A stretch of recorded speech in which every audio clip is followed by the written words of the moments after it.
Nunca olvidé la voz que escuché dentro de mi cabeza aquella noche en la base. No era un zumbido, ni un sonido como los que uno espera en los sueños.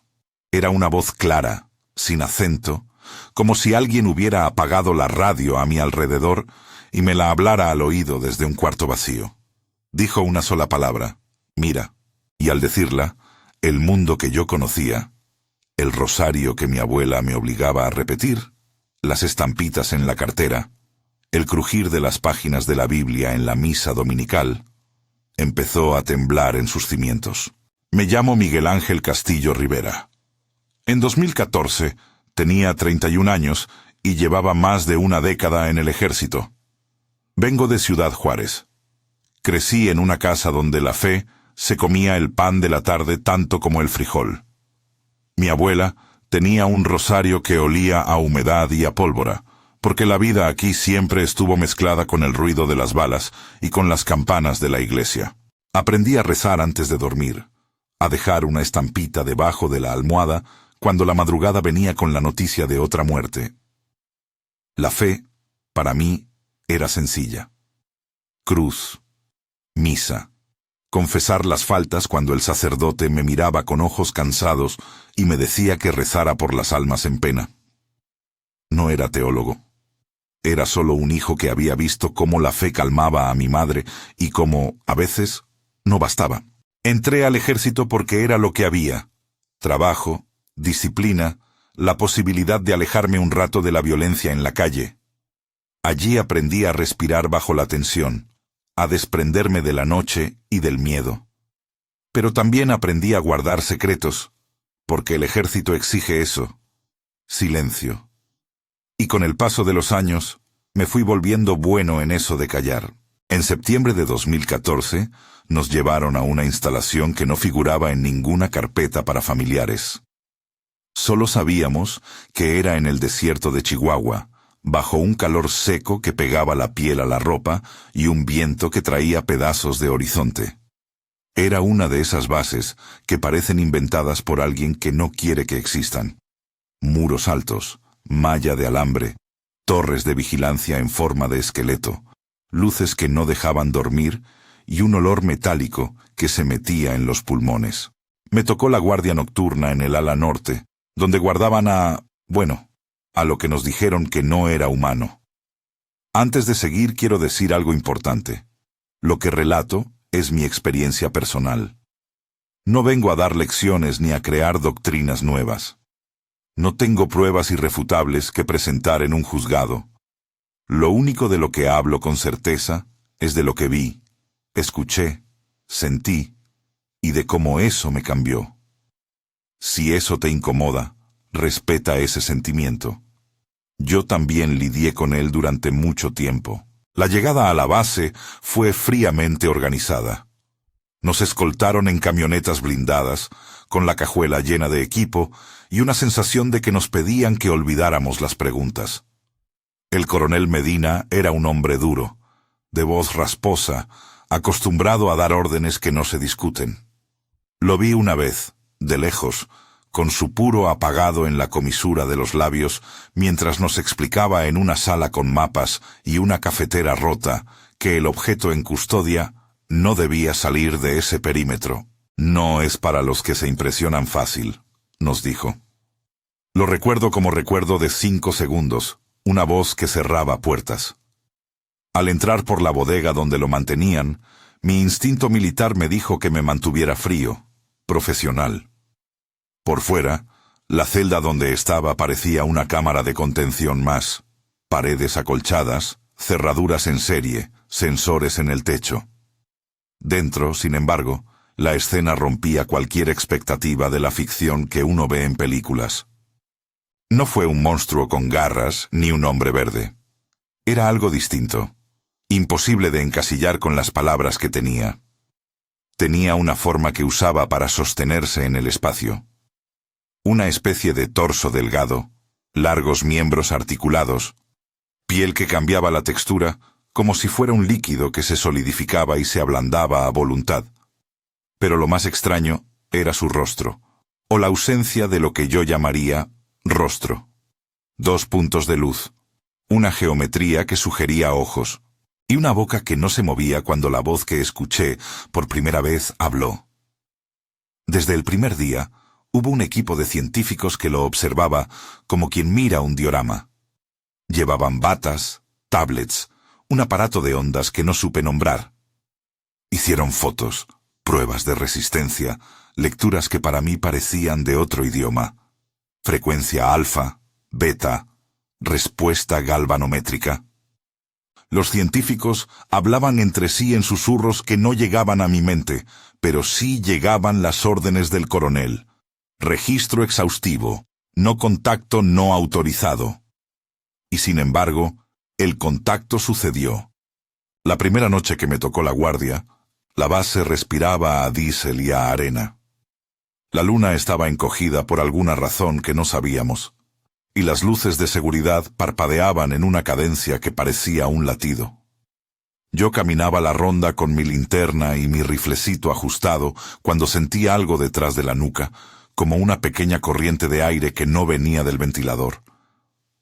Pensé que era mi imaginación, pero entonces la voz dijo, «Mira». No la escuché con los oídos.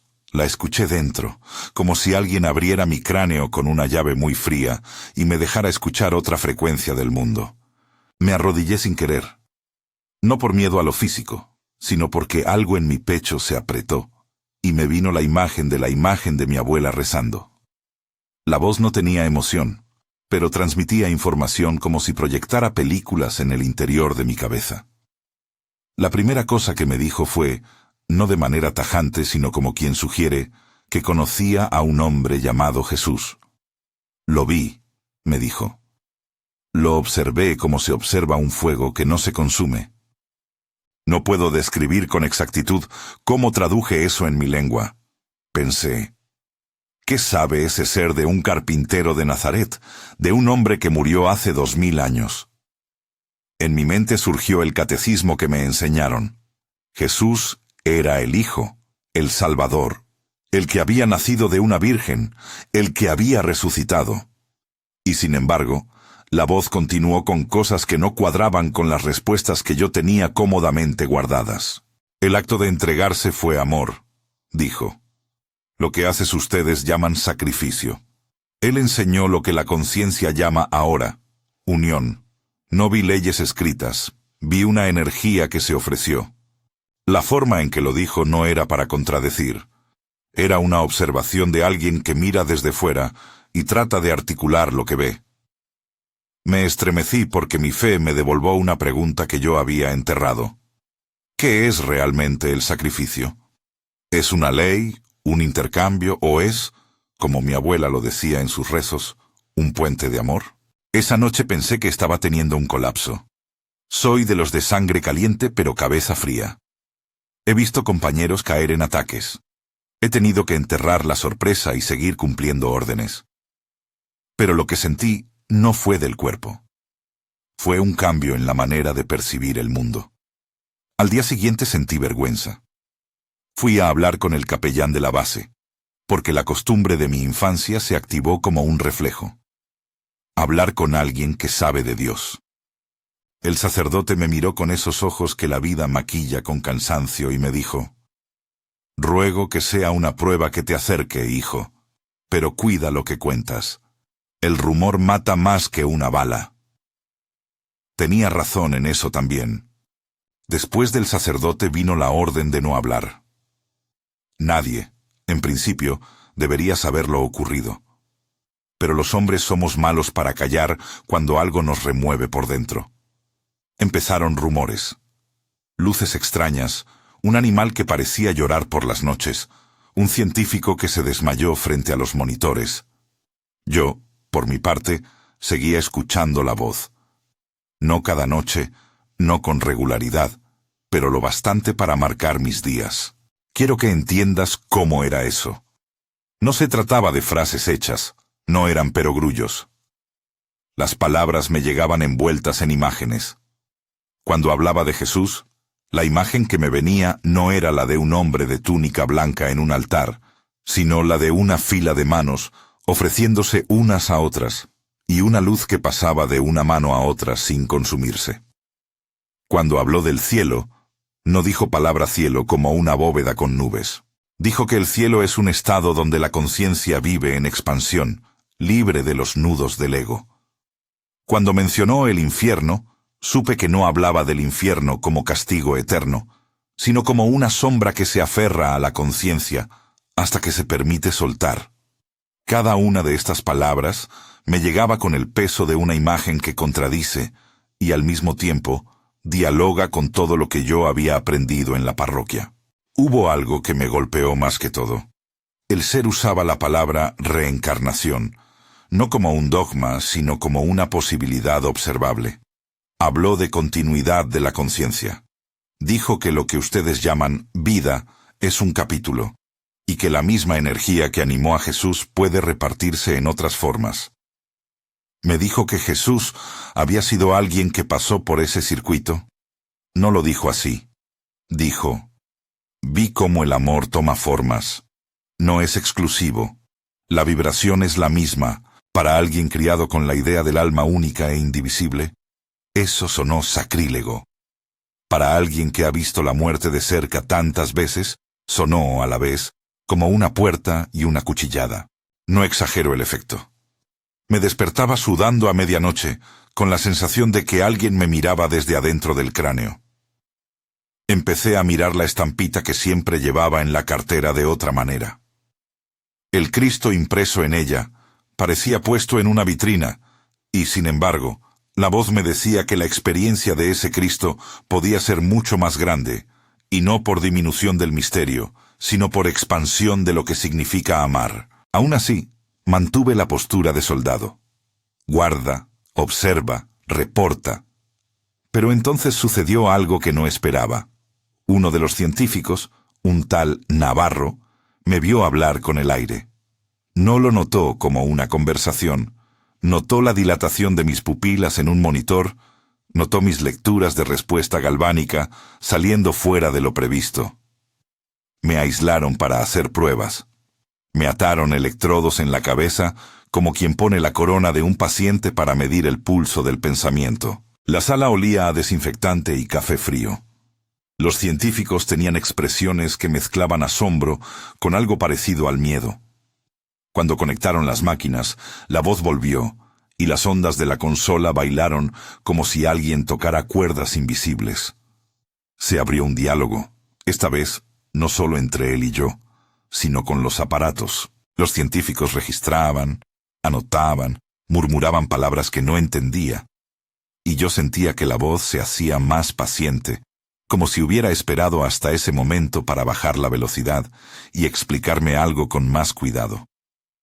No sé si los que miraban vieron lo que yo vi, pero sí sé que desde ese episodio empezaron a tomarme más en serio. En una de esas conversaciones reconstruidas, porque no tengo grabaciones, solo memoria, el ser habló de Jesús nuevamente. Me dijo: no vine a enseñarles qué creer. Vine a mostrar que el amor no es propiedad local. Vi cómo Jesús, en su elección, abrió un cordón. No fue para separar. Fue para unir. Yo le pregunté en silencio si eso significaba que el infierno no existía. Respondió con una imagen. La oscuridad existe cuando la conciencia se cierra. No es prisión eterna si se abre de nuevo. Pasos, no juicios. Esa frase me golpeó como un golpe físico. Pasos, no juicios. ¿Cómo se concilia eso con el catecismo que me enseñaron? Con los sermones del párroco que hablaba del juicio final con voz grave. No quiero que pienses que me cautivó sin resistencia. Resistía, preguntaba, renegaba. Me defendía con argumentos aprendidos en la infancia: el pecado, la necesidad de redención, la historia de la cruz. Pero la voz no hablaba en términos de derrotas o victorias.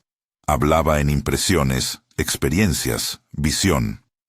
Cuando dije: ¿y la sangre de Cristo?, la respuesta fue: el acto fue vivo. La sangre es símbolo.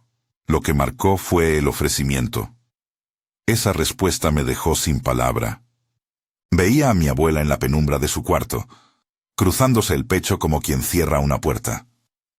Los días se apilaban en una mezcla de rutina militar y pequeños milagros personales que no pude clasificar. Aprendí a esconder el rosario dentro de la bota. Lo llevaba no por la costumbre, sino por una necesidad de memoria.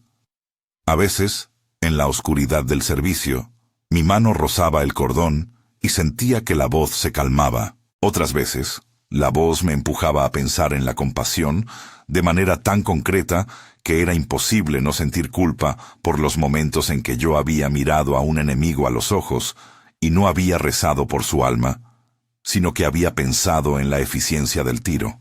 Quiero repetirlo. No digo que la voz me dio la verdad absoluta. Dije que me sacudió la fe. Y cuando algo sacude la casa donde has vivido, tienes que elegir reconstruirla igual, con los mismos muebles y las mismas grietas, o abrir la puerta y dejar entrar otra luz que puede ser peligrosa, pero también puede iluminar rincones que estaban en sombras. Después de un par de semanas, la situación escaló. Llegaron órdenes desde un peldaño superior que no conocíamos. Más científicos, más protocolos, más estudios. Hicieron una pequeña sala donde supuestamente podían comunicarse con el ser sin riesgo de contagio. Yo era uno de los guardias asignados porque, según dijeron quienes decidían, tenía estabilidad emocional demostrada.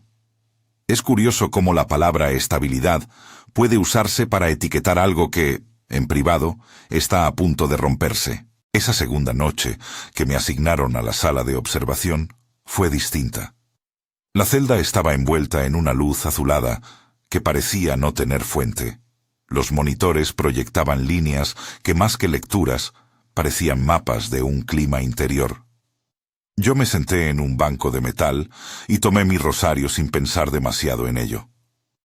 La voz vino y me mostró, esta vez, algo que no había mostrado antes. Escenas que yo sentí como recuerdos que no eran míos. Eran vidas de otras personas. Rostros diversos, dolores, risas, labores cotidianas, amputaciones, reconciliaciones, vidas que comenzaban y terminaban en una continuidad que me resultó extraña y al mismo tiempo extrañamente lógica. Vi manos que trabajaban la tierra, niños que aprendían a leer, un hombre que enterraba a su esposa con las mismas manos con las que, años después, alimentaría a un nieto. Vi a alguien decir, perdóname, y la energía de ese perdón como un sol que se agrandaba. Cuando abrí los ojos, los científicos estaban pálidos. Uno de ellos, la doctora Morales, se acercó y me dijo en voz baja, ¿viste lo que vimos en los monitores? Yo, que había visto algo que nadie en la sala podría justamente interpretar, contesté, vi cosas. Esa respuesta fue lamentablemente pobre, pero describir lo que vi con palabras humanas me pareció como intentar meter el océano en un frasco de vidrio. Hubo noches en las que el ser no habló. Hubo otras en las que su palabra fue como una lluvia fina que me empapó por dentro. Me contó, y esto lo repito, como me lo repetí a mí mismo muchas veces, que había observado a miles de especies, que había visto cómo muchas buscaban conectarse y que en esa mirada Jesús había sido un punto de luz evidente, no por su título, sino por la fuerza del acto. No me estaba pidiendo dejar la iglesia. Me estaba mostrando una perspectiva que, para mí, fue un terremoto suave y largo. En medio de todo esto, llegaron los sueños. No eran sueños normales. Eran carreteras de imágenes en las que yo veía mi propia vida extendida en capítulos que se relacionaban entre sí con un hilo invisible. Me desperté una mañana con la certeza de que el sufrimiento no era recompensa ni castigo, sino una escuela cuya lección principal era aprender a soltar el ego. Esa palabra, ego, me hizo sentir como si alguien me hubiera puesto un espejo en la cara y me obligara a ver las manchas. Sé que esto puede sonar a muchas cosas: misticismo, herejía, delirio. A mí me sonó a una pregunta. ¿Y si Jesús enseñó el camino del amor, y eso no entra en una sola caja doctrinal? ¿Y si el infierno es la obstinación, la cárcel que uno mismo construye con rencores? No lo sé. Solo sé que la voz lo dijo así y que en mi pecho algo cambió. Un dato que quizá te parezca extraño. No hubo presencias demoníacas ni amenazas sobrenaturales que me obligaran a aceptar la nueva visión. Más bien fue un proceso de seducción de la razón, acompañada de imágenes que me resultaron difíciles de ignorar. Eso, a su vez, me volvió más escrutador. Empecé a leer cosas por mi cuenta. Fragmentos de místicos como San Juan de la Cruz y Teresa de Ávila, artículos sobre tradiciones orientales, textos sobre la conciencia. Lo hice con la ansiedad de quien busca un mapa en un territorio que cambió de forma. Me preguntarán por la moralidad de todo esto. Me pregunté yo mismo, si lo que me dijo abre nuevas lecturas, ¿pierdo algo de mis creencias si acepto eso como posibilidad? ¿O gano una forma más profunda de entender la misericordia? Era un conflicto íntimo que no podía compartir plenamente, porque fuera de la base, en Ciudad Juárez, la gente sigue rezando a la misma Virgen, sigue encendiendo veladoras para los muertos. La fe de mi familia no pedía complicaciones, pedía certezas pequeñas pero sólidas, como el pan de cada día. Yo no quise romperles la mesa con teorías. La tensión aumentó cuando un oficial mayor preguntó en una reunión cerrada si lo que yo había experimentado podía representar un riesgo de contagio mental. Lo dijo en términos técnicos, pero lo que yo oí fue, ¿puede esto diseminar ideas que afecten el orden? Me sentí por un instante como si fuera acusado de traición, no por pasar secretos, sino por sentir demasiado. El ejército teme lo que no puede controlar. Y la fe institucional también teme aquello que remezcla sus esquemas. Una noche, durante una guardia que ya se parecía a muchas otras, escuché la palabra que más me punzó: perdón. Se la dije en silencio a alguien que no estaba allí. Te pido perdón, Señor, por todas las veces que no he sabido amar. La voz respondió con suavidad. Perdón es abrirse cuando se ha cerrado. No es decir que todo es olvidado sin trabajo, es ponerse en movimiento. Esa respuesta me hizo llorar. Llorar en la oscuridad de la base, con el rifle a la mano, no es algo que uno repita con facilidad. Me sentí ridículo y liberado a la vez. En aquel momento supe que esto iba a cambiar mi manera de ser. Pero cómo, cuándo y hacia dónde, aún no lo entendía. Las dudas crecían y la soledad se volvía cada vez más pesada. Tuve conversaciones con compañeros que solo escuchaban y luego cambiaban de tema rápidamente. No había lugar para discursos largos en la mesa de comedor militar. Yo me aislaba, leía en la biblioteca de la base, libros que el censurista no revisaba con atención, y guardaba el rosario en el bolsillo del uniforme con la sensación de que pertenecía a dos mundos que no siempre se hablaban. Algunos días me daba cuenta de que era más paciente con los hombres que antes me irritaban. Atendía a un soldado que había cometido una falta con más comprensión. Le dejaba terminar la historia sin interrumpirlo con soluciones rápidas.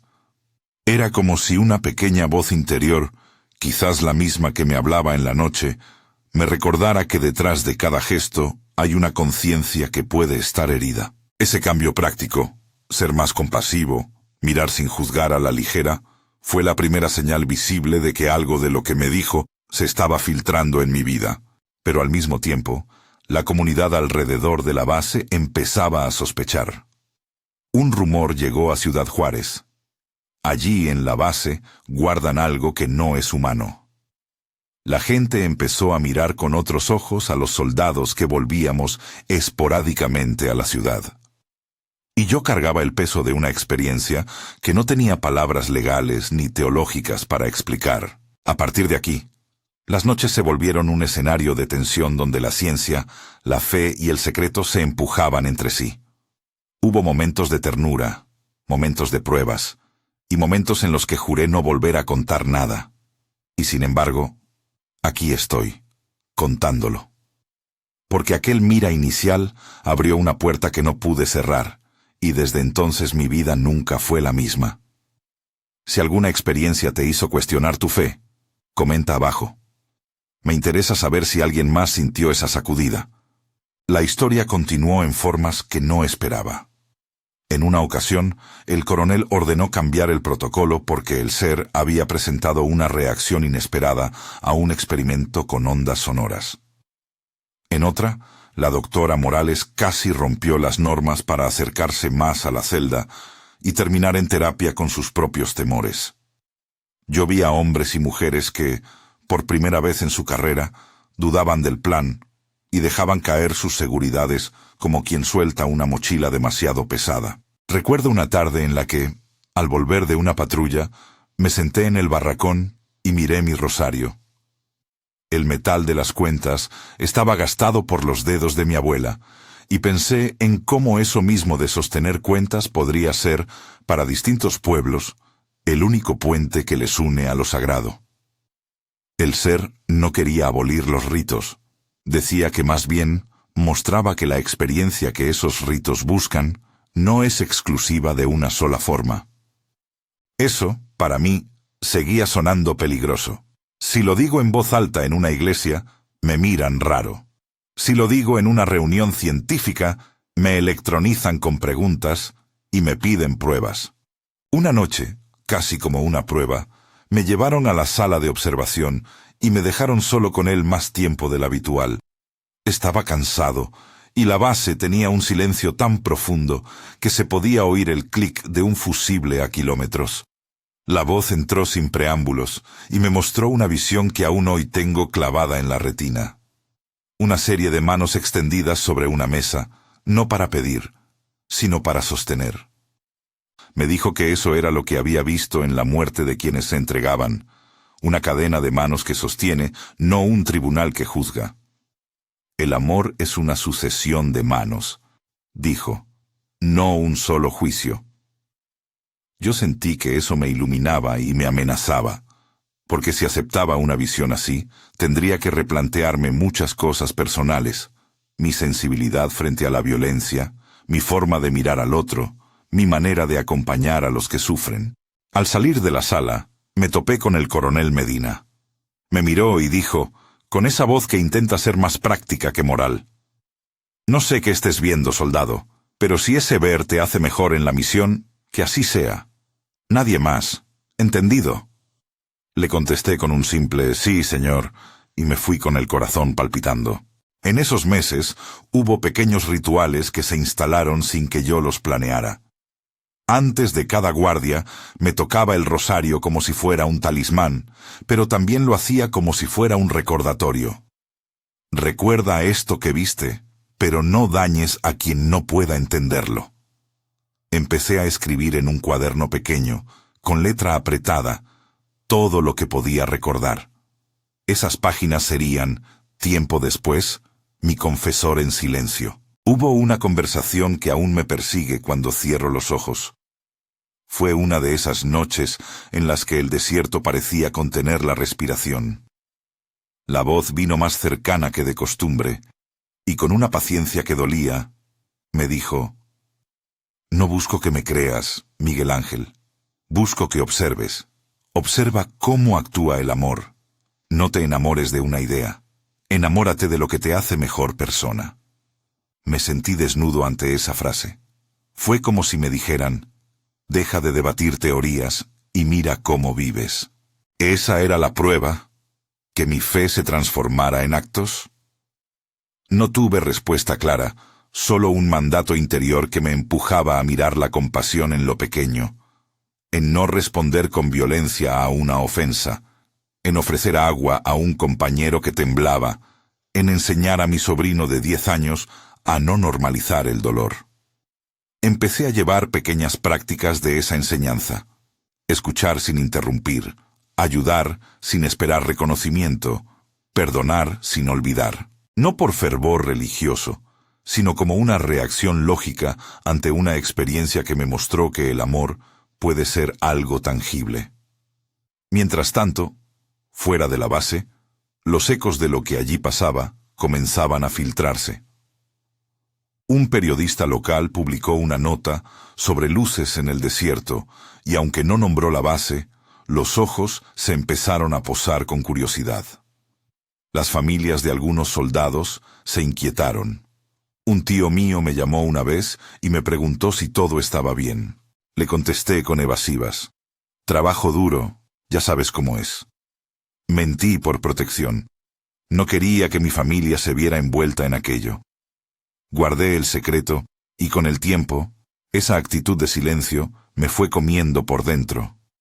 Una mañana en octubre, el coronel recibió una orden que hizo que el ambiente cambiara. Había que preparar una extracción. No dieron detalles en voz alta, pero la intensidad en la base creció. Había más vehículos dentro y fuera, más personal con cara de no comer. El equipo científico estaba frenético, y la doctora Morales tenía ojeras profundas. En una reunión de solo unos pocos, escuché la palabra traslado. Algo en mi pecho se tensó. No sé por qué, pero supe que algo grande estaba por ocurrir. Esa noche, me senté en el borde de mi cama en el barracón y miré mi rosario. Pensé en mi abuela, en la estampita que escondía en mi cartera, en la voz que me hablaba sin sonido. Me pregunté si el traslado significaba que el ser dejaría la base, si lo veríamos menos, o si lo que se planeaba sería definitivo. No había respuestas claras, y como siempre, la orden fue mantenerse listo. Fue en esa tensión que sucedió la última cosa que puedo relatar en esta parte de mi historia. Mientras hacía la ronda una vez más, la voz me habló y dijo algo que sonó a despedida anticipada. «No temo al movimiento», dijo. «Temo al cierre».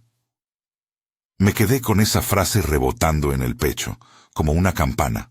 No supe si la decía para mí, para los que lo guardaban, o para algo mucho mayor.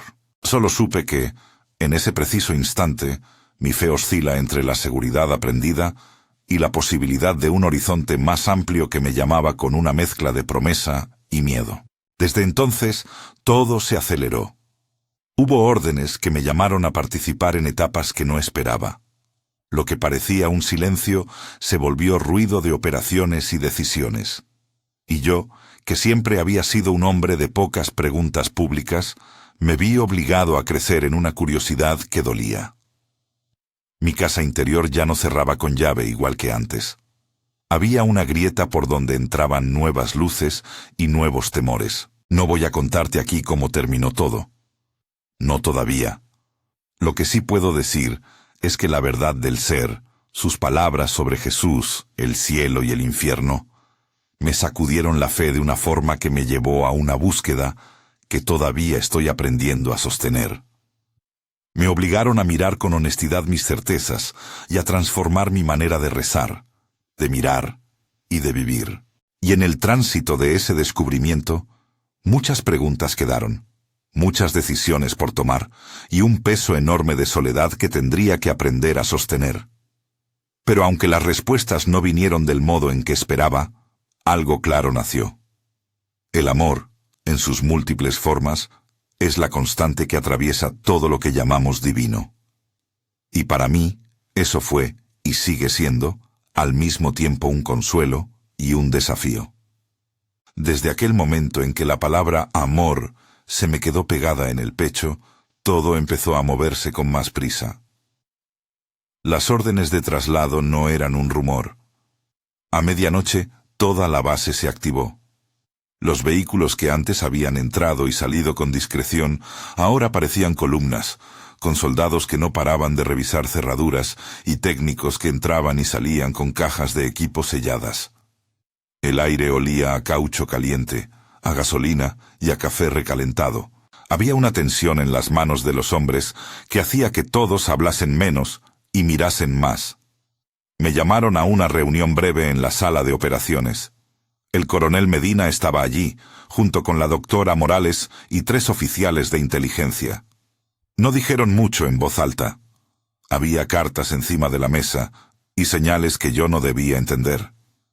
Después de la reunión me llevaron a la sala donde estaba la celda. Nunca olvidaré cómo, por primera vez en semanas, no sentí la voz de lejos, sino un silencio espeso, como si algo esperado estuviera a punto de quebrarse. La extracción se organizó para la madrugada. Había un convoy, camillas, personal con máscaras especiales y un aire de urgencia contenida. No puedo relatar con precisión todas las razones técnicas. No me corresponde.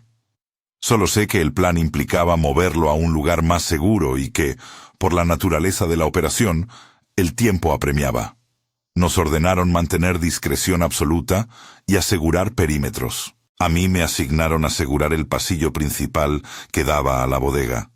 Era una tarea de guardia común, en apariencia.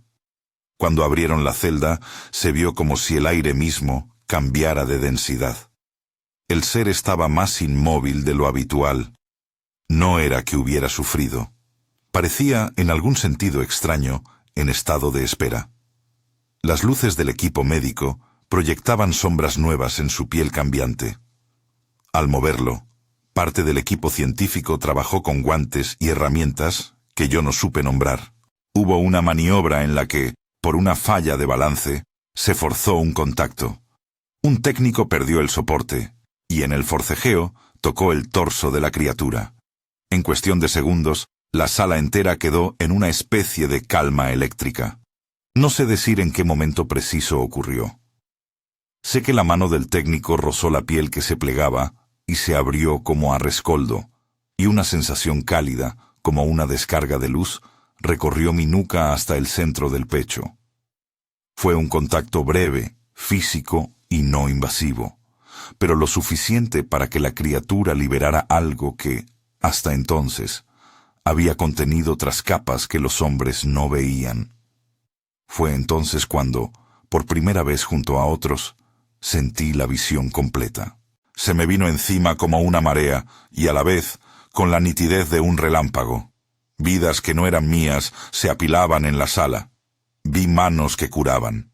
Vi manos que obraban violencia. Vi rostros que reían y rostros que lloraban. Vi aldeas, ciudades, teatros vacíos y plazas llenas. Vi una mujer peinando el pelo de su hija en una casa que olía a pan recién hecho, y segundos después vi a un hombre cavando una tumba bajo la lluvia. No había orden cronológico, solo una cosa: el hilo rojo de las decisiones pequeñas que encadenaban las existencias. Fue sobrecogedor, y sin embargo, llevaba en su centro la misma sensación que me había repetido el ser. Una energía que pasaba de una forma a otra, sin quebrarse.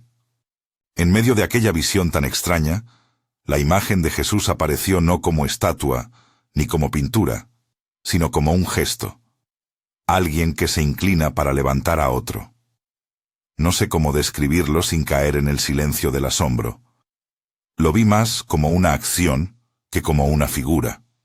Y en ese instante entendí lo que el ser había intentado decirme con palabras. No se trataba de anular la figura histórica del Nazareno, sino de mostrar la fuerza del gesto que desde entonces ha resonado en tantas formas. Cuando recuperé la conciencia del lugar, aunque no por completo, había gritos y órdenes cortas. La maniobra de traslado se improvisó con más urgencia. Alguien dio la instrucción de encapsular el espécimen y sacarlo con el convoy reforzado. En el caos controlado, me mandaron a una ambulancia para proteger una salida secundaria. Mientras me subía, la voz volvió, no en palabras, sino en una impresión que me decía que aquello que se iba allí no era maldad ni salvación, sino una información que unos pocos habían presenciado y que ahora debía ser guardada con profesionalidad y para algunos, con miedo. Lo siguiente fue una mezcla de interrogatorios oficiales, controles médicos y la sensación de que el mundo me había cambiado por dentro. El coronel me llamó un par de días después a su oficina. No fue una entrevista formal, sino una conversación con aristas. «Soldado Castillo», dijo sin levantar la mirada, «usted hizo bien su trabajo, pero hay límites a lo que se comparte. Hizo lo correcto guardando silencio». Asentí. ¿Qué podía decir? Tenía en la garganta la visión de manos que sostenían y la imagen de mi abuela rezando. No me sentía culpable por guardar aquello. Me sentía vulnerado por la certeza de que no habría manera de explicar aquellas imágenes sin que me miraran como si estuviera loco. Fueron días de exámenes psicológicos que me parecieron rituales, de preguntas cuya finalidad no siempre comprendí. Los científicos tomaron notas, hicieron lecturas, repitieron pruebas. La doctora Morales, cuando me vio solo, no con la coraza institucional, me dijo en voz baja: «No sé en qué creer, Miguel, pero eso que viste no es algo que puedan fabricar». Le creí. Ella también había visto variaciones en los monitores, y lo que ninguno de los dos tenía era una narrativa pública para ello. Todos trabajábamos con la prudencia de quien maneja un cuchillo, por seguridad, por ética, por miedo. A partir de ese episodio, el protocolo se endureció y llegaron instrucciones claras: menos acceso, más aislamiento, menos conversaciones. Se me otorgó una baja administrativa por un tiempo limitado con la recomendación, más que orden, una sugerencia, de que aprovechara para reordenar cuestiones personales. Me dieron una baja honorable. Administrativamente, todo quedaba resuelto. Me dejaron ir con la advertencia de que no hablara. Aquello era una cuerda de silencio que tenían la esperanza de que la fricción apagase. Volver a Ciudad Juárez fue volver a un mundo con olor a tortillas y a velas de santo, que no se habían movido por mi ausencia. La casa de mi madre estaba igual. La mesa ladeada, la salsa seca sobre la estufa, la estampita todavía bajo la almohada del cuarto de huéspedes. Pero yo ya no era exactamente el mismo. Traía consigo una mochila llena de visiones que no encontraba a quién mostrar. En la primera noche en casa, mientras los grillos de la calle hacían su música, tuve una conversación honesta con mi madre. Le conté que algo había pasado, pero no dije todo. Guardé los detalles que sabía que le dolerían sin remedio. Ella me miró con esa mezcla de incredulidad y fe que solo una madre sabe. «Hijo», me dijo, «si lloras, que sea para sanar». La abracé, y en su pecho sentí el latido viejo que me devolvió algo de la calma del mundo. No fue sencillo contarle a mi esposa. Sí, me casé después de todo aquello. Ella, Ana, entró en mi vida como una persona paciente y firme. No vino a salvarme ni yo a buscar ser salvado. Nos conocimos en circunstancias muy humanas, en un trabajo civil que conseguí tras la baja. Hablamos sobre heridas y sobre futuros, y en el tiempo que nos dimos para conocernos, vino la decisión de unir nuestras vidas. Tuve 2 hijos. Ahora, al contarles, ya son el centro visible de mi mundo, con 12 y 8 años. Ellos no saben todo. No necesitan saber todo. Lo que sí saben es que su papá cambió, que ahora, antes de alzar la voz, piensa si puede ayudar con algo, que les enseño a ser curiosos, a preguntar y a no aceptar todo lo que les digan por simple tradición, que les muestro el rosario como un objeto de memoria y la compasión como un hábito cotidiano. La adaptación a la vida civil fue una tarea larga. Me fui a dormir muchas noches pensando en las manos que vi en la visión y en la fragilidad de mis certezas. Empecé a estudiar por mi cuenta con la misma disciplina militar que había usado en el servicio. Libros en la noche, lectura sistemática, pequeñas fichas con citas que me parecían luminarias. Leí a San Juan de la Cruz y a Teresa de Ávila no como curiosidad académica, sino buscando paralelos con lo que había visto. La noche oscura, la unión con Dios, el camino del desapego. Sus escritos me hablaron de un encuentro íntimo que no anula la fe institucional, sino que la revisa desde adentro. Me enseñaron palabras para nombrar lo que mi pecho intentaba articular. También me acerqué con respeto a textos orientales, fragmentos del budismo que hablan del desapego, del samsara como ciclo, y al hinduismo que discute la continuidad de la conciencia. No adopté doctrinas ajenas a mi tradición. Más bien fui buscando mapas que me ayudaran a caminar un territorio nuevo. En algún momento, impulsado por la necesidad de poner mi experiencia en una esfera ética y no en una curiosidad morbosa, Fui a hablar con el sacerdote de mi parroquia. La confesión fue distinta a la de mi juventud. No era la lista de pecados cotidianos, sino una rendición de lo que me había pasado. Le hablé con humildad, sin pretensiones, y le dije las más profundas preguntas. Padre, vi cosas que no sé cómo encajar. ¿Pierdo mi fe si acepto estas imágenes? ¿Dónde queda la esperanza de la Iglesia en todo esto? El sacerdote me miró con la paciencia que dan los años de confesionario y dijo, Miguel, la fe no es una pieza que se rompe por abrir la caja. Es una conversación. Lo que te pido es que mantengas la Iglesia en el centro de tu vida y que la integridad te guíe. Si algo te acerca a amar más, entonces examina, ora y deja que el misterio te transforme con humildad. No me dio respuestas de manual. Me dio la posibilidad de permanecer en comunidad y de llevar la duda en el marco de la liturgia y la oración. Esa frase sobre permanecer en comunidad fue decisiva. No quise cortar los hilos con mi pasado religioso. Seguí yendo a misa, seguí confesando. Pero mi rezo cambió. Antes, en la repetición mecánica, buscaba seguridad. Ahora, en el rosario, busco pregunta. Pido por la capacidad de amar, por la paciencia, por el perdón, y cuando rezo con mis hijos, lo hago con la sencillez de quien les cuenta una historia que tiene misterio, no dogma cerrado. Les hablo de ayuda, de servicio, y les cuento que la fe también es un ejercicio de honestidad con el propio corazón. Los años trajeron además la necesidad de integrar lo sucedido en la vida cotidiana. Empecé a ejercer la paternidad con la atención que me hubiese gustado recibir. Aprendí a escuchar sin intentar arreglarlo todo. Cuando mi hijo mayor me trajo una pelea del colegio, no lo mandé a callar. Le pregunté qué sintió. Con la niña aprendí a valorar las cosas pequeñas, un dibujo, una palabra de cariño. Enseñé a mis hijos a ofrecer ayuda sin esperar aplausos. Esa transformación práctica fue, tal vez, el fruto más visible de lo que me sacudió. No era teoría, era conducta.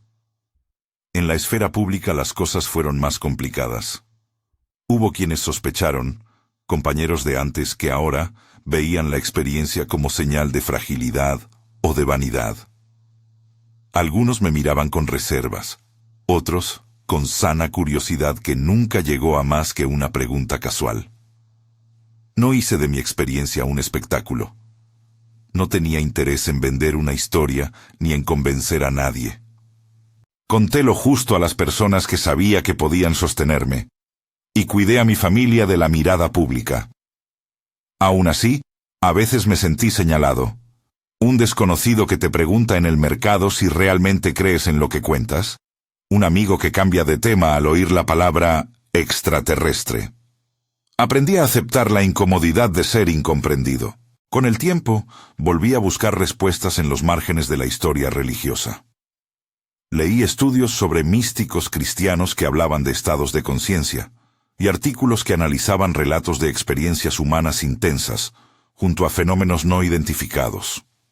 No porque buscara una validación externa, sino porque la curiosidad intelectual me ayudaba a sostener la sensación de que mis experiencias podían dialogar con siglos de búsqueda humana. Hubo noches en las que me invadía la melancolía. Veía a hombres y mujeres que en distintas épocas habían intentado nombrar lo imposible y recibido en respuesta cadenas de incomprensión, y en algunos casos, repudio. Eso me plantó en la decisión de no querer ser un agitador, sino un testigo humilde. Hubo también momentos de culpa y de vergüenza. Me sorprendía a mí mismo deseando a veces que todo hubiera sido una alucinación. Más fácil, menos carga. Pero la vida no me dejó la comodidad del olvido. Mis hijos me necesitaban. Mi esposa necesitaba a alguien con quien construir. Mi madre necesitaba la paz que solo se consigue con actos concretos de amor. Así que opté por hacer de mi experiencia una escuela de ética. Si aquello me mostró que el amor es algo que se transmite en pequeños gestos, entonces mi trabajo era practicar esos gestos sin fanfarria. En la intimidad de mi casa, durante las noches en que los niños dormían y la ciudad aparentaba silencio, retomaba mi cuaderno. Allí escribía no solo lo que había vivido, sino las preguntas que la visión y las conversaciones con el ser me habían dejado. ¿Qué quiere decir exactamente continuidad de la conciencia? ¿Es la reencarnación una posibilidad que no se opone a la doctrina sino que la completa? ¿Cómo reconciliar el catecismo enseñado con la percepción de que el infierno puede ser un estado y no necesariamente una condena insondable?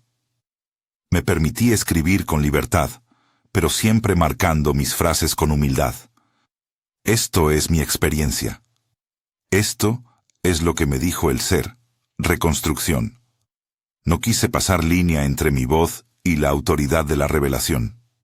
Hubo un último tipo de prueba. La comunidad eclesial con la que crecí reaccionó como suele hacerlo la mayoría de las comunidades humanas, con cautela.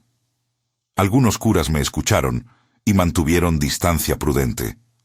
Otros me invitaron a compartir en pequeños grupos de reflexión, siempre bajo la vigilancia de la parroquia. En una charla con un párroco amigo, conversamos sobre los límites de la interpretación.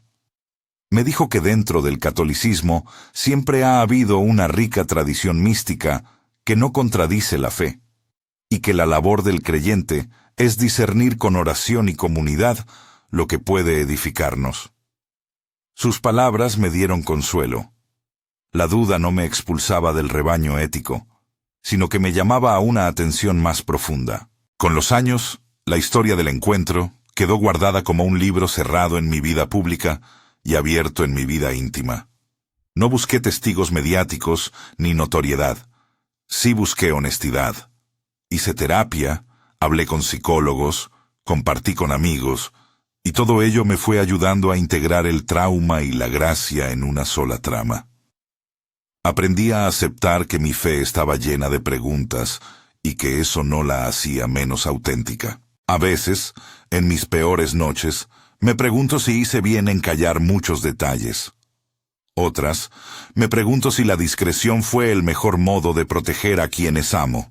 Lo que no puedo ocultar es que aquel encuentro cambió la manera en que miro el sufrimiento. Antes, la compasión era un concepto que aplaudía con convicción. Ahora, la compasión es un hábito que practico con atención obstinada. Cuando veo a un vecino que ha perdido un hermano, no doy discursos. Me acerco y pregunto si necesita agua, si quiere que le acompañe a la funeraria, si necesita que alguien le lleve comida. Son gestos pequeños, no teologías brillantes, pero creo, con el peso de lo que viví, que son los gestos los que cuentan. He tenido que vivir con la ironía de que una experiencia que podría haberme llevado a la fama, me llevó, en cambio, a una soledad más profunda, pero también a una integridad mayor. No puedo afirmar que ya lo entiendo todo. De hecho, sigo preguntando. De vez en cuando me siento tentado a convertir mis dudas en certezas, regreso al principio. Aquella voz que dijo, mira, y me obligó a mirar con humildad. Me recuerdo que no traje una doctrina ni vine a fundar una iglesia, sino que fui alcanzado por una experiencia que me dejó tareas muy concretas. Amar más, juzgar menos, cuidar a los pequeños actos. A lo largo de estos años, cuando alguien me pregunta con curiosidad o con escepticismo, respondo lo que puedo. Cuento mi historia, sin adornos sensacionalistas, marcando siempre que se trata de mi experiencia personal. Digo que no tengo pruebas públicas que puedan presentarse en un juzgado o en un tribunal científico, que lo que tengo son memorias, imágenes, lecturas y una transformación ética visible en mi vida. Les hablo de la importancia de no dejar que la experiencia nos vuelva arrogantes. No hay necesidad de afirmar que todo está resuelto. Hay, en cambio, una llamada a la compasión. Me he encontrado también con otras personas que vivieron experiencias que movieron su fe, testimonios de encuentros, de visiones, de conversiones que no siempre encajan en la narrativa dominante. Esos encuentros son fraternidades imperfectas donde compartimos la responsabilidad de no exagerar y de mantener la humildad. Cuando converso con ellos, aprendo que la experiencia humana del misterio es vasta y que en el cruce entre la fe tradicional y la experiencia directa hay riquezas y peligros. El peligro es convertir lo vivencial en dogma. La riqueza es permitir que la experiencia nos haga mejores. Ahora tengo 43 años. Vuelvo a repasar mis cuadernos de vez en cuando. En una de las páginas encontré una anotación casi infantil. Amar es acción. La subrayé. Esas palabras me han guiado más que cualquier teoría espectacular. He enseñado a mis hijos, a mis amigos y a mi comunidad que la espiritualidad no merece la grandilocuencia de los titulares. Merece la constancia de las manos que sostienen. Y si alguien me pregunta por la verdad última sobre Jesús, el cielo o el infierno, respondo con la verdad que me es propia. Jesús, para mí, sigue siendo el misterio central de amor. Lo que viví me mostró que ese amor puede manifestarse de formas que la teología aún no ha podido encerrar del todo. Sobre el cielo y el infierno, les digo que lo que el ser describió y lo que yo interpreté fueron estados de la conciencia, expansiones y cierres del corazón.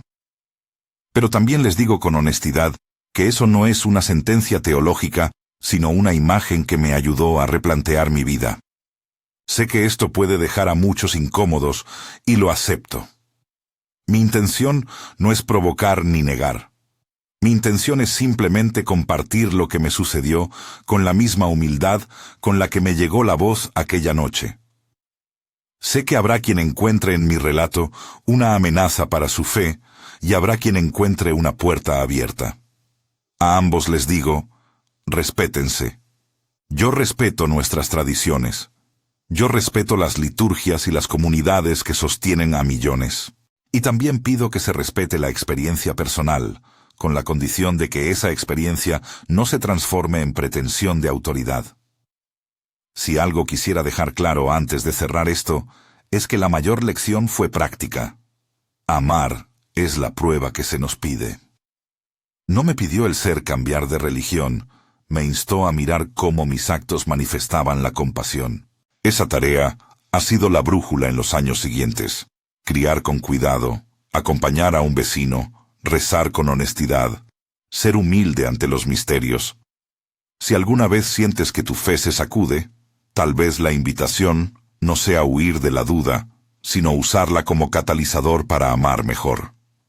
Si esta historia te movió de algún modo, compártela con quien creas que la pueda necesitar y suscríbete para que sigamos trayendo testimonios reales que invitan a la reflexión. Gracias por escuchar con respeto. Que el amor te acompañe.